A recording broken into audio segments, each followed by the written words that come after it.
Good day, everybody, and welcome to another edition of the Military and Foreign Affairs Network. I am your host, the voice of reason.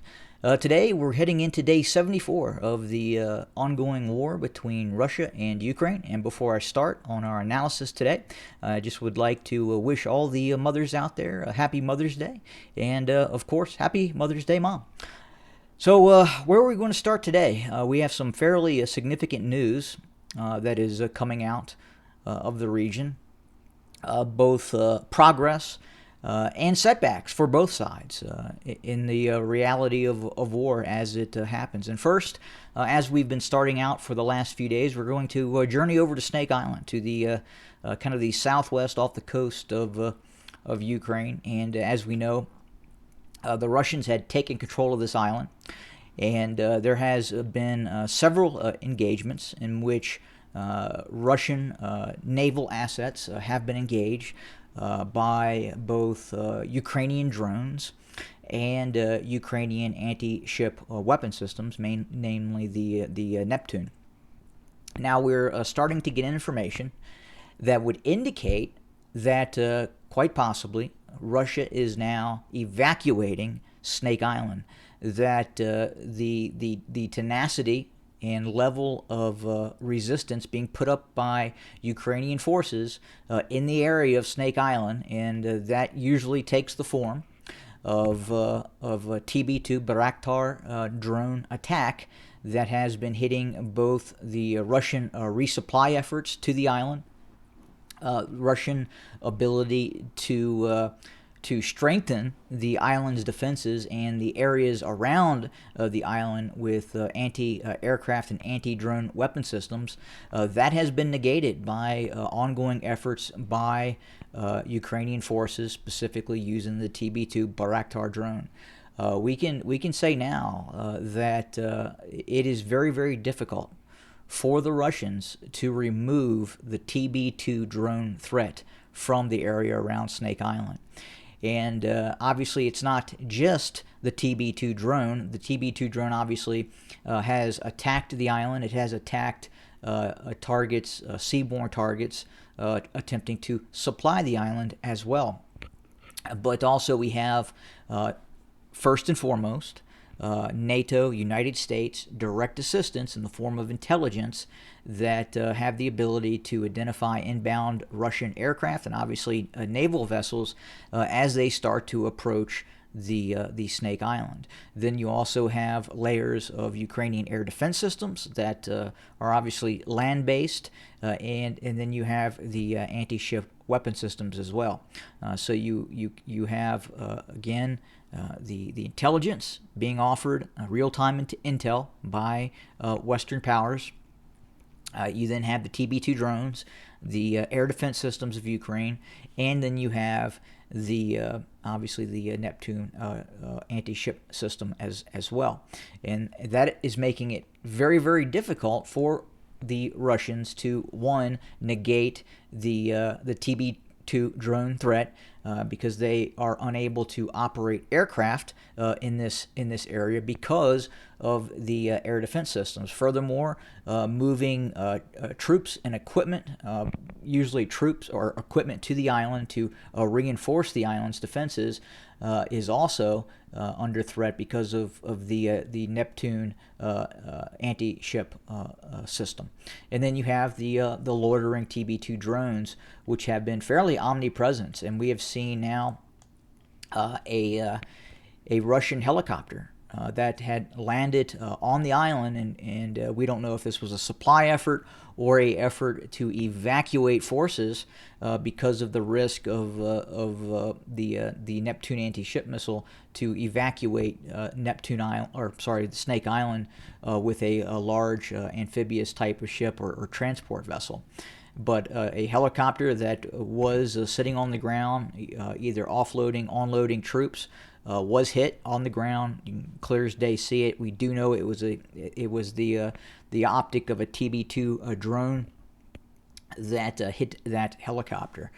But we've seen additional small patrol craft get hit by TB2 drones, and then we've also seen structures on the island as well being hit by these TP2 drones. So it has made it very, very difficult for the Russians to maintain its presence on the island. Furthermore, we have unconfirmed reports additionally that the Ukrainians actually attempted to mount a physical attack on the island in which they were trying to reoccupy the island.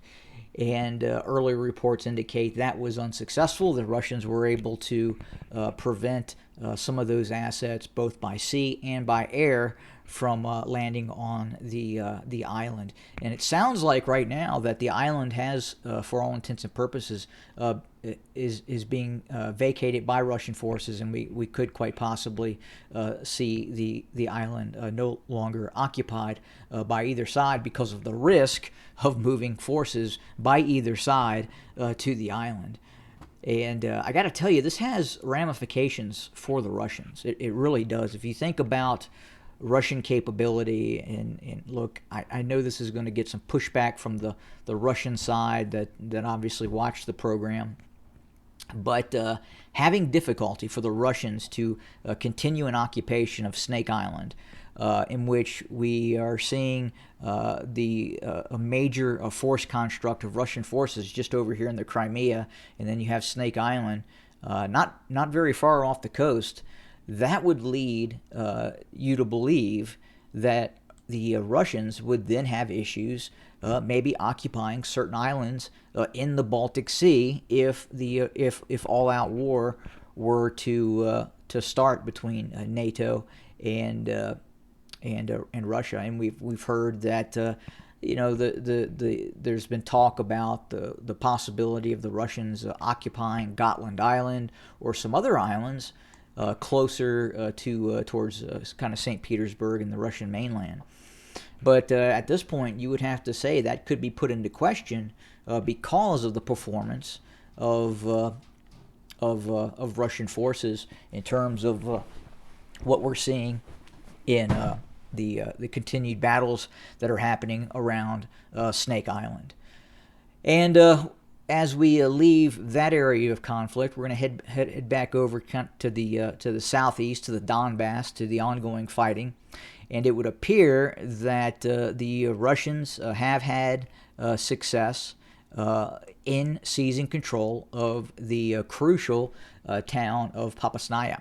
And I say crucial because this town had been heavily fortified prior to war, and is a key strong point in the Ukrainian defense structure of the eastern Donbass.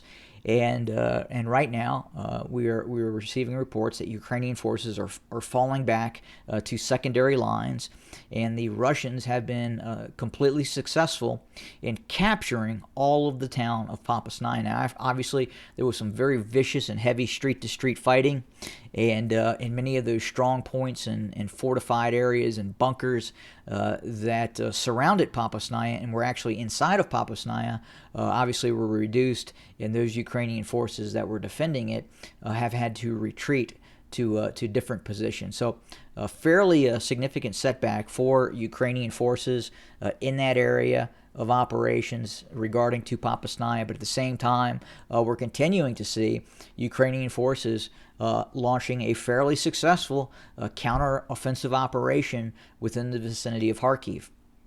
And that could be slowly but steadily moving Ukrainian forces very, very close to what is now the border of the Russian Federation. And is it possible at some point, if the Russians don't reinforce this area or get this area under the control in terms of stopping this fairly large offensive by Ukrainian forces, could we actually see at some point Ukrainian forces actually crossing into Russian Federation territory and even start threatening Belgorod with a direct artillery attack? That is a possibility that I would not rule out at this point.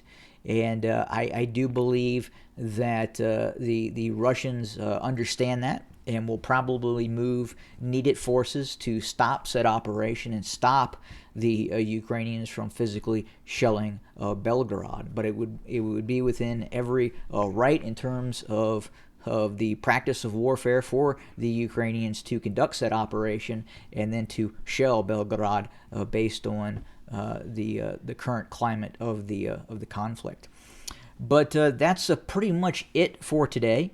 We're watching very, very closely what occurred or what is occurring near Snake Island. Obviously, the possible setbacks to Ukrainian forces within the vicinity of Popasnaya and continued fighting south of Izium and within the environments of Severodonetsk as well.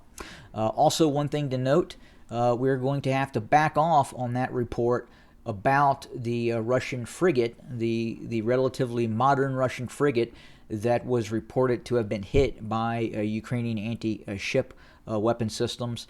We believe now that, in fact, may not have occurred. And again, we can't confirm that as of yet, but right now there's just not enough evidence that indicate that that vessel was struck as aforementioned. But again, that's all we have for today. More to come very, very soon. Thanks for joining us.